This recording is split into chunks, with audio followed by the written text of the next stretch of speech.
আসসালামু আলাইকুম সুপ্রিয় এসএসসি 2025 সালের পরীক্ষার্থী বন্ধুরা। সো বন্ধুরা কেমন আছো তোমরা? আশা করি আল্লাহর অশেষ রহমতে তোমরা সকলেই ভালো আছো।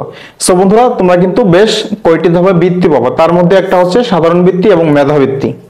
সো এই বৃত্তিটা কে কে পাবা এবং কে কত টাকা পাবা এবং সর্বমোট কতজন শিক্ষার্থী এই বৃত্তিটার জন্য অন্তর্ভুক্ত হবে, আজকের এই ভিডিওতে ইন ডিটেইলস আলোচনা করব। সো বন্ধুরা ভিডিও শুরু করার আগে তোমাদের কাছে একটা রিকোয়েস্ট থাকবে, এখনো যারা বেসিক স্কুল 24 ইউটিউব চ্যানেল এবং ফেসবুক পেজটি ফলো করোনি অবশ্যই চ্যানেলটি সাবস্ক্রাইব করো এবং ফেসবুক পেজ থেকে দেখে থাকলে ফেসবুক পেজটাকে ফলো করে রাখো, যাতে করে আমি এই বৃত্তি সংক্রান্ত যে কোনো আপডেট আপলোড করার সাথেই সর্বপ্রথম তোমার কাছে চলে যায়।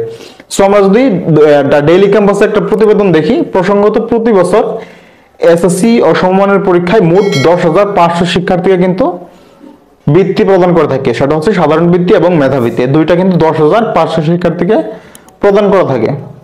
তবে এই মেধাবৃত্তি এবং সাধারণ বৃত্তি দুইটা কিন্তু আলাদা আলাদা অ্যামাউন্টের টাকা তোমাকে প্রদান করা হবে। তুমি যদি জিপিএ 5 পেয়ে থাকো তাহলে তোমার জন্য মেধাবৃত্তি, আর মেধাবৃত্তির জন্য তোমাকে মান্থলি কত টাকা দেওয়া হবে? মান্থলি 825 টাকা করে কিন্তু পাচ্ছ। তুমি যদি মেধাবৃত্তি পেয়ে থাকো তুমি মান্থলি 825 টাকা পাবা, এবং তুমি যদি বছরে নাও তাহলে কিন্তু তুমি 1800 টাকা করে পাচ্ছ এই মেধাবৃত্তির ক্ষেত্রে।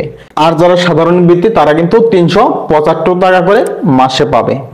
সো বন্ধুরা তোমাদের বৃত্তি কাকে প্রদান করবে সেটা শিক্ষা বোর্ড একান্তই তার উপর ডিপেন্ড করে। এখানে কোনো আবেদন করতে হবে না, কোনো কিছুই করতে হবে না। কে কে বৃত্তি পাবা সেটা লিস্ট সময় হলে শিক্ষা বোর্ড থেকে পাঠিয়ে দিবে। সো বন্ধুরা আশা করি বুঝতে পেরেছো যে কে কত টাকা বৃত্তি পাবা।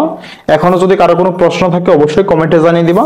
সো বন্ধুরা আজকের মতো এখানে বিদায় নিচ্ছি, দেখা হবে পরবর্তী কোনো হেল্পফুল ভিডিও নিয়ে। এতক্ষণ পর্যন্ত ভালো থাকুন, সুস্থ থাকুন, আল্লাহ হাফেজ, আসসালামু আলাইকুম।